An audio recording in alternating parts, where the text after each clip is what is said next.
ఇక్కడ socialist unity centre of India communist party ఆధ్వర్యంలో ఈరోజు కేంద్ర ప్రభుత్వము పెంచినటువంటి పెట్రోల్ డీజిల్ రేట్లకు వ్యతిరేకంగా నిరసన కార్యక్రమం జరుగుతోంది.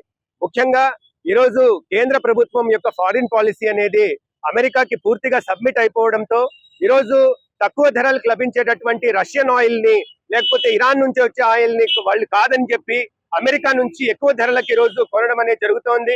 ఒక ఇండిపెండెంట్ ఫారిన్ పాలసీ అనేది ఈరోజు మన దేశంలో ఉన్నటువంటి ఎవరైతే టాటా బిర్లా ఇట్లాంటి పెద్ద ధనికులు ఎవరైతే ఉన్నారో క్యాపిటలిస్టులు వాళ్ళ యొక్క ప్రయోజనాల కొరకు ఈరోజు ఈ రకమైనటువంటి కార్యక్రమాలు అనేవి పాలసీలు అనేవి తీసుకొస్తున్నారు. కాబట్టి ప్రజా అనుకూలమైన విధానాలు చేపట్టాలని ఈరోజు ఇంపీరియలిస్ట్ల పైన ఈరోజు వాళ్ళు అంటే వాళ్లకు ట్యాక్సులు వేసి ఈరోజు ప్రజల పైన ఈరోజు తగ్గించాల్సిన అవసరం ఉంది. మీకు అందరికి తెలుసు ఈరోజు పెట్రోల్ పైన దాదాపు 60% ఈరోజు ట్యాక్సులు అనేవి ఉంటున్నాయి.